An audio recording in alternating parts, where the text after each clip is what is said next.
la sostenibilidad de las pensiones es más grande el problema que la deuda pública.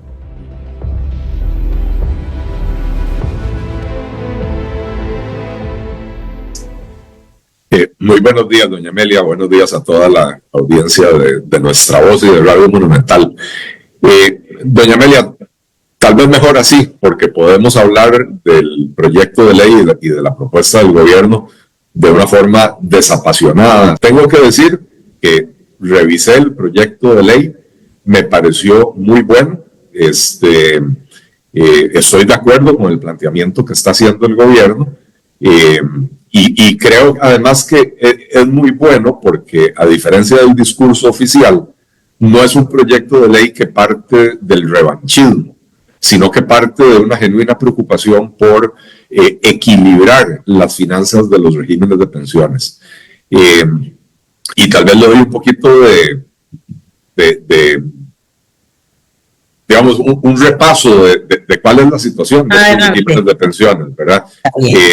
Yo a partir del año 2017 me puse a estudiar los regímenes de pensiones, escribí una serie de artículos que en su momento fueron bastante polémicos, pero que luego la gente empezó a entender que yo estaba hablando con la verdad, llamando la atención sobre la insostenibilidad. Primero hablé del IBM, que es el régimen de pensiones de la Caja, que yo decía que por el diseño que tiene es absolutamente insostenible.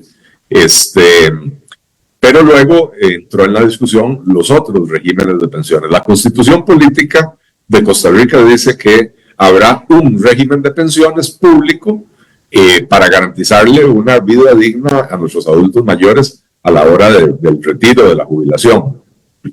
Y resulta que no tenemos un régimen de pensiones, tenemos varios, ¿verdad? Tenemos el IBM, que es el de los mortales, y después en el Olimpo tenemos el del Poder Judicial, que son pensiones con condiciones bastante más favorables. Tenemos las pensiones del magisterio, que también son pensiones con condiciones más favorables, y tenemos varios regímenes de lo que se llaman el régimen de Hacienda, que son pensiones que se crearon no a lo largo de los años, doña Amelia, a lo largo de los siglos.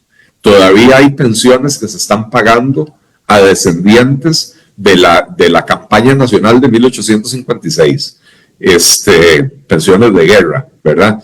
Y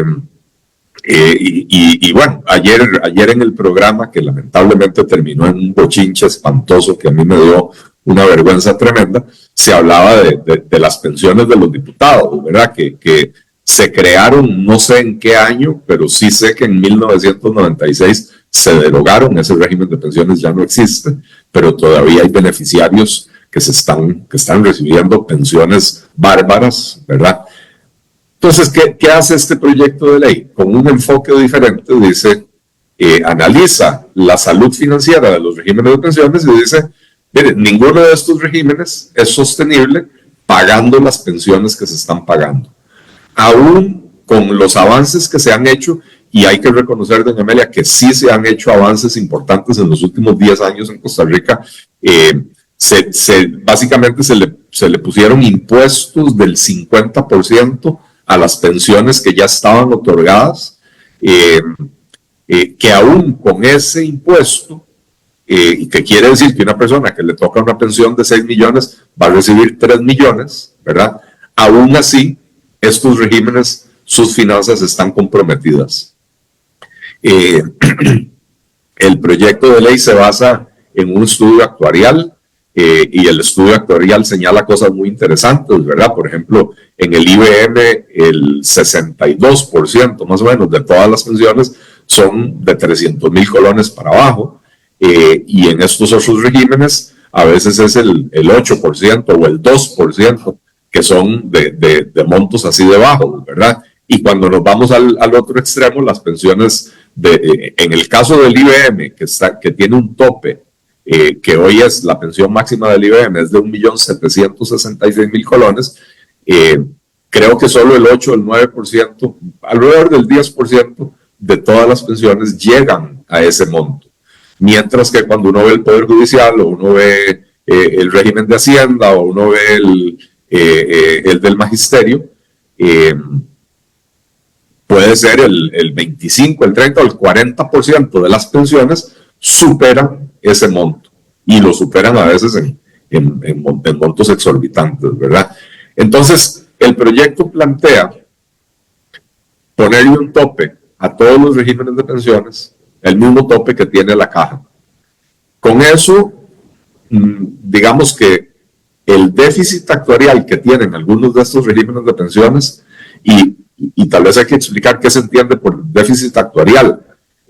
Las ciencias actuariales son una técnica que permite analizar la salud de un régimen de pensiones, que es muy complejo porque un régimen de pensiones, imagínense, doña Amelia, un muchacho o una muchacha que hoy entre a la fuerza laboral con 18 años, le va a tocar trabajar 45 años, hasta un poco más, hasta llegar a la edad de pensión de 65 años, ¿verdad?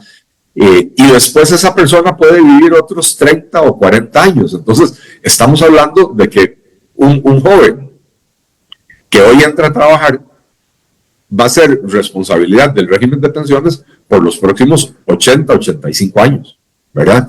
Y entonces las ciencias actuariales lo que hacen es calcular cuál es el compromiso que asumió el régimen de pensiones con esa persona, cuánto le van a tener que pagar a lo largo de la vida, comparado con cuánto aporta esa persona, ya sea el aporte personal o el aporte tripartito, porque en Costa Rica tenemos que para la pensión del trabajador, el trabajador hace un aporte de su salario, el patrono hace otro aporte y el Estado hace otro aporte, ¿verdad? Y entonces cuando usted calcula todo eso a lo largo de los 80, 85 años que esa persona va a estar dentro del régimen de pensiones, usted puede determinar si lo que esa persona aportó va a alcanzar para pagarle la pensión que va a recibir. Y lo que haya en los estudios actuariales, y esto viene desde hace 2 o 3 décadas, todos los estudios actuariales que se han hecho en la caja y en los demás regímenes de pensiones han encontrado que no se sostienen con lo que la gente está aportando. O otra forma de decirlo es, no se sostienen con el nivel de beneficios que la gente va a recibir y la cantidad de años por los que va a recibir esos beneficios. Y por lo tanto, hay diferentes opciones. Usted puede decir, que es lo que se ha venido haciendo en Costa Rica, usted puede decir, vamos a obligar a las personas a trabajar más años. Antes la gente se podía pensionar una pensión adelantada a los 50, 52 años, eso se ha ido eliminando. Antes la gente se pensionaba a los 60 o 62 años, ya se aumentó a 65 años.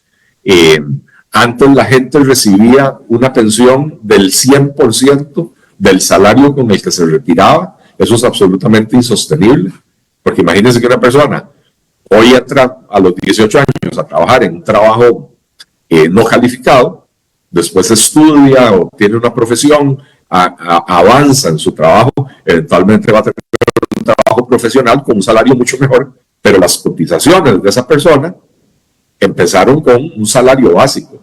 Y puede ser que cuando esa persona tenga 45, 50 años, tenga un salario de 2 millones de colones o de 3 millones de colones, pero si a los 65, cuando se va a pensionar, tiene un salario de 7 millones de colones y la pensión se le da de 7 millones de colones, no hay forma de que alcance lo que él cotizó, él o ella, ¿verdad? Porque al principio de su vida cotizó por un salario de 300,000 pesos.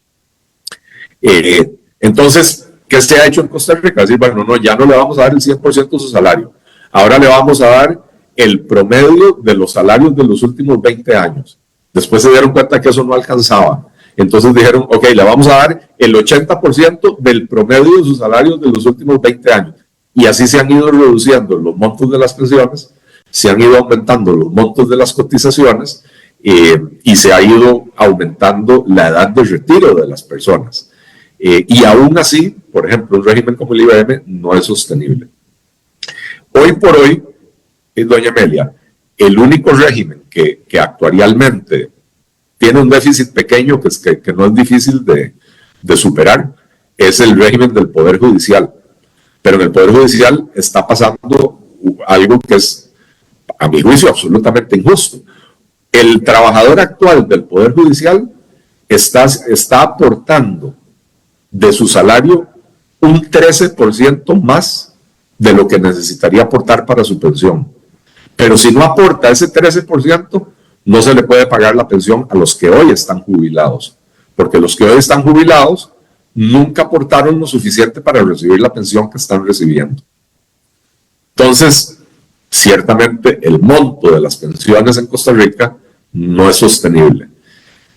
Hace, no sé, 8 o 10 años se tomó la decisión de empezar a ponerles impuestos a esas pensiones, es decir, si usted recibió una pensión de 7 millones de colones, pero las cotizaciones que usted hizo no alcanzaban para esa pensión, se les puso un impuesto del 50%. Entonces, en vez de 7 millones va a recibir 3 millones y medio. Resulta que tampoco alcanza para pagarle la pensión de 3 millones y medio. Y entonces este proyecto lo que dice es, pongamos el mismo tope en todos los regímenes de pensiones. El del 1.766.000 colones, que es la pensión máxima de la caja, cuando una persona llega a los 65 años y no pospone el retiro, ¿verdad? Con eso todavía no se cierra por completo el déficit de los regímenes de pensiones, pero sí se corrige buena parte del problema, ¿verdad? Entonces sería un avance bastante significativo.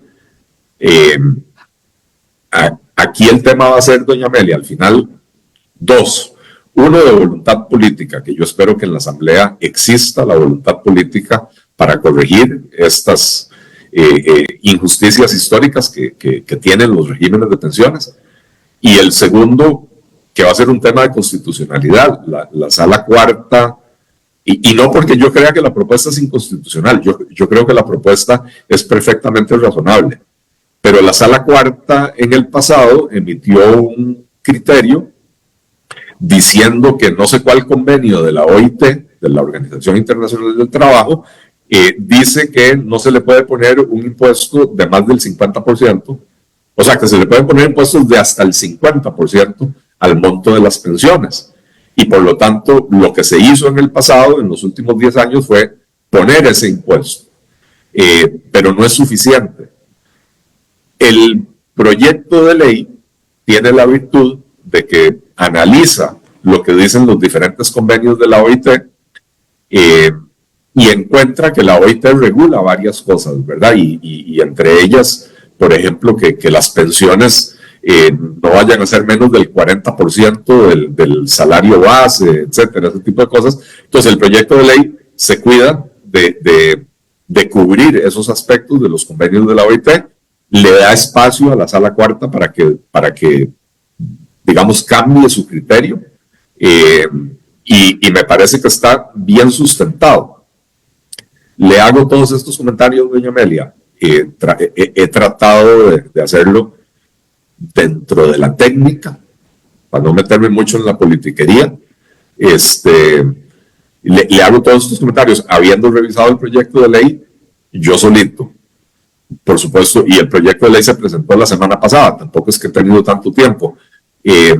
Por supuesto que me voy a sentar después con expertos, espero encontrar algún actuario que tenga bien sentarse a ver los cálculos con uno, ¿verdad? Porque esos cálculos no los puede hacer cualquiera.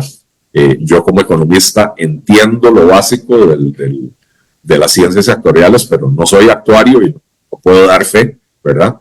Pero por lo menos a primera vista, doña Amelia, me parece que el proyecto hace un planteamiento innovador, bastante interesante, bien justificado, y yo espero que tenga buen ambiente en la Asamblea Legislativa.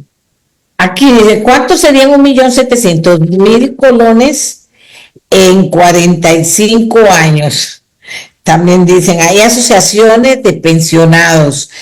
También dicen, las pensiones más allá del monto son de lujo si no se cotizó para tenerla, pero el análisis debe ser colectivo y hay que ponerle límite o todos perdemos. Sí dice esta persona, hay asociaciones de pensionados que podrían consultarlo. Bueno, y también aquí la gente sigue opinando por ahí. Aquí tengo otra que dice, tal vez en el tema de pensiones, hay un punto que no se ha tocado y es la calidad de vida y vejez digna. Y eso va también referente al estilo de vida. Las pensiones que a veces sí son abusivas, hay que quitarlas, eso nadie lo duda. Pero otro punto es qué pasa cuando la persona ha cotizado y aportado justamente, no se les está regalando nada. Ese dinero de lo aportado, ¿qué pasa con esas pensiones?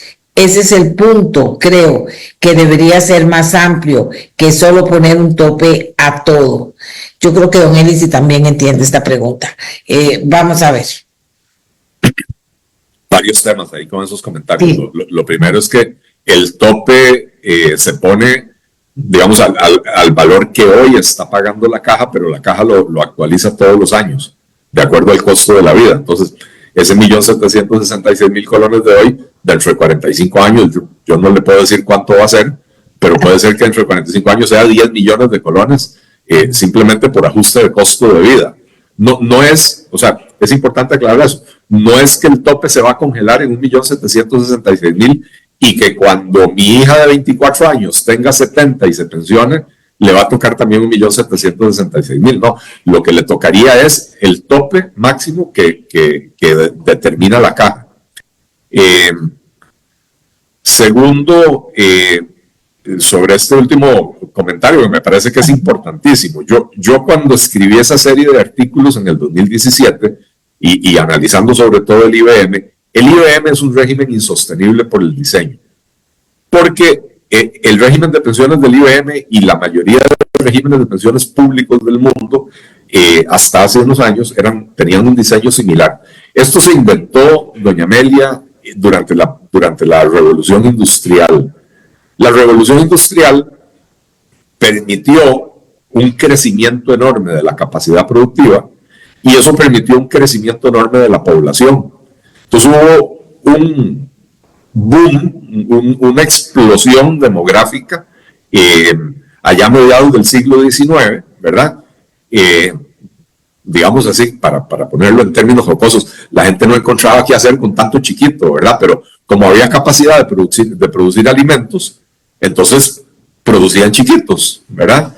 Y entonces de pronto teníamos una situación, estoy hablando de 1850, 1860, donde tal vez usted tenía 10 viejitos que ya no podían trabajar y no podían sostenerse por sí mismos, pero usted tenía 1.500 jóvenes en la fuerza laboral. Y entonces entre esos 1.500 jóvenes podían mantener a esos 10 viejitos, ¿verdad? Y entonces mientras la población siguiera creciendo al ritmo al que crecía, se creó un régimen de pensiones donde básicamente las pensiones, voy a decirlo así, las pensiones actuales no las pagaron los trabajadores que ya hoy están pensionados, sino que las están pagando los trabajadores que hoy están trabajando.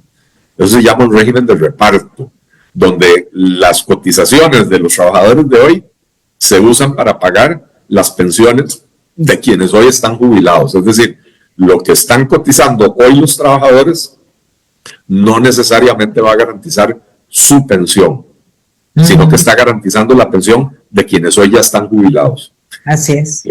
Eso en 1850 tenía sentido. En 1970 dejó de tener sentido. Claro. En Costa Rica, en 1970, doña Amelia, y ojo que en 1970 el régimen de pensiones de la Caja no era universal. Y aún así, la Caja tenía 32 trabajadores activos por cada pensionado. En el 70. Para 1980, vea qué rápido se dieron los cambios. Para 1980, la Caja tenía nada más 20 trabajadores activos por cada pensionado. Y para el 2015, ya estábamos hablando de 7 trabajadores activos por cada pensionado. No conozco la cifra actual, pero ya vamos encaminados a 3 o 4 trabajadores activos por pensionado, que es el punto de quiebre de cualquier sistema de pensiones. Y se lo pongo en los términos más sencillos posibles. Si no existiera el régimen de pensiones, yo le pregunto a cualquier costarricense cuántos hermanos tiene, hoy la gente me va a decir, no sé, 1 o 2 hermanos. ¿Cuántos hermanos tenía su papá? 4 o 5. ¿Cuántos tenía su abuelo? 8 o 10 o 12, ¿verdad? Entonces imagínense el abuelo, no, el bisabuelo, que tenía 10 hijos, cuando ya no podía trabajar y no había régimen de pensiones, entre los 10 hijos, cada uno sacrificaba una parte de su ingreso para mantener al viejito. Y eso era factible, ¿verdad? Pero cuando ya usted tiene 3 hijos y cada uno tiene que sacrificar una parte de su ingreso para mantener al viejito, bueno, ya cada uno de sus 3 hijos en promedio va a renunciar a la tercera parte de sus ingresos, ¿verdad? Cuando eran 10 hijos, cada uno en promedio va a renunciar a la 10ª parte de sus ingresos para mantener al viejito.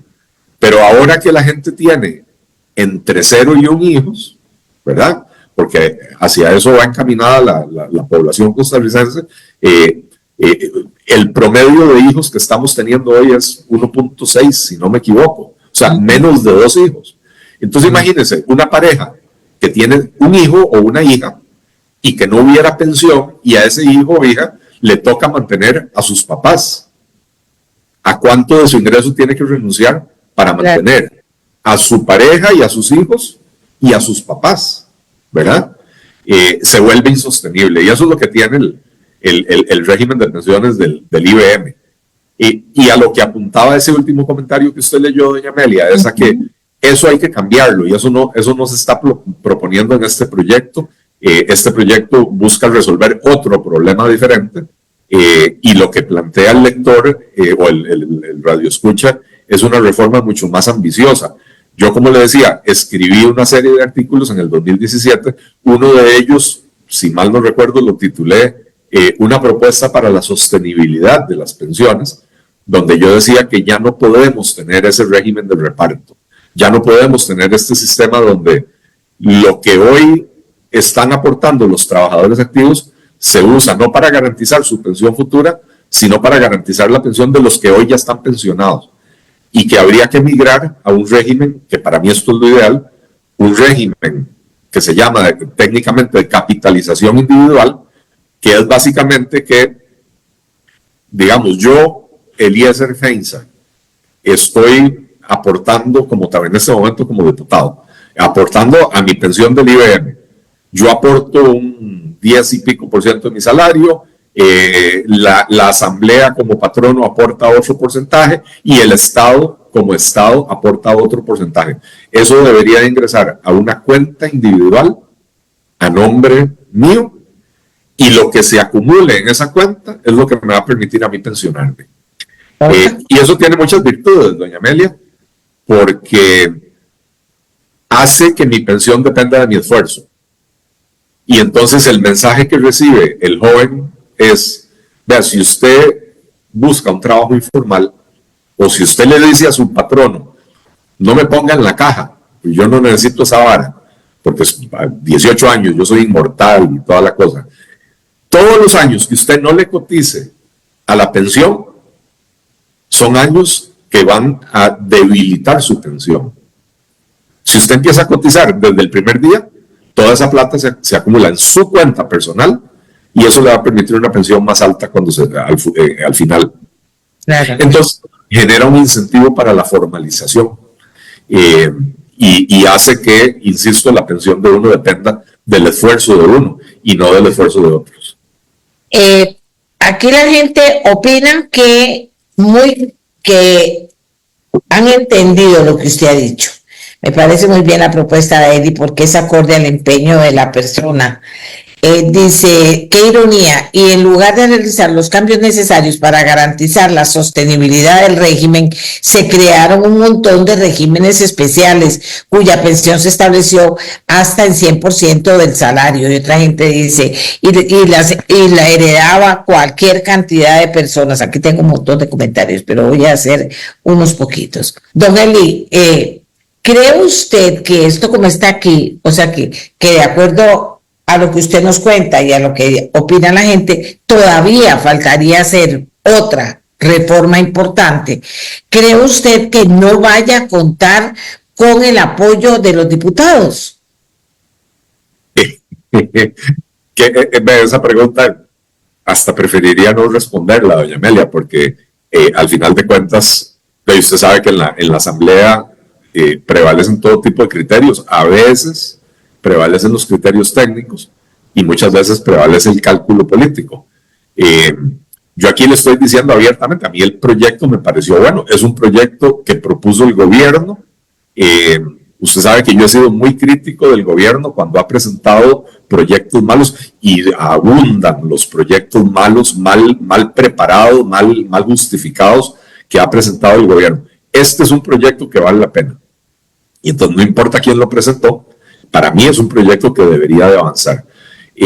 Ahora, usted tiene fracciones legislativas que empezaron este año haciendo una conferencia de prensa diciendo no vamos a aprobar nada que presente el gobierno. Y entonces ahí el cálculo es otro, el cálculo ya no es si el proyecto de ley sirve o no sirve, sino si le sirve al cálculo político de ellos. Yo creo que ese es un proyecto que debería de avanzar. Quisiera que así como el gobierno hizo este esfuerzo por presentar un proyecto técnicamente bien justificado, la discusión de parte del gobierno se mantenga en lo técnico y que no recurran a esos discursos incendiarios, porque cada vez que mire, yo tengo más de un año de no tener una conversación con el presidente de la República, porque le caí mal una vez que le dije 4 verdades a la cara y decidió que él ya no quería hablar conmigo más. Pero cuando teníamos diálogo, yo siempre le decía, presidente, el problema es que cada vez que usted insulta a alguien en la Asamblea Legislativa, los avances que se han hecho en negociación de proyectos importantes se echan para atrás, porque la gente al final de cuentas no somos robots, no somos autómatas, la gente tiene corazoncito, y si usted los ofende, la gente de alguna manera va a reaccionar. Entonces yo quisiera que de parte del gobierno, ojalá la discusión se mantenga tan técnica como el proyecto fue redactado, y de parte de la oposición, de las otras fracciones, que le vean los méritos y que digan, sí, esto vale la pena. Puede ser que haya que corregir algunas cosas. Ayer el diputado Antonio Ortega hacía la observación de que no se metió el régimen de expresidentes. Metámoslo. ¿Cuál es el problema? Presentamos una moción y lo metemos en el proyecto, en este proyecto. No es algo, digamos, el hecho de que se haya excluido no es razón para basurear el proyecto de ley, ¿verdad? Se puede... mucha gente dice, pero hace años no hay ajustes por costo de vida.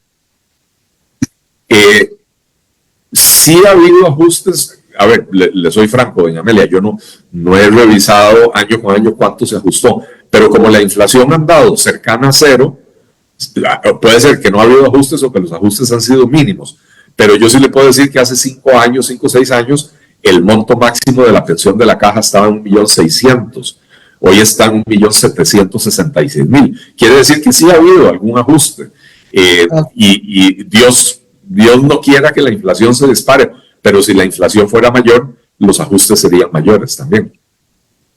Don Eli, le agradezco mucho, no solo en mi nombre, sino en nombre de las personas que dicen que ayudan a entender este proyecto del que estamos hablando. Así que le agradezco mucho que haya estado con nosotros, que dicha que nos alcanzó el tiempo. Muchísimas gracias a usted, doña Amelia, a su audiencia.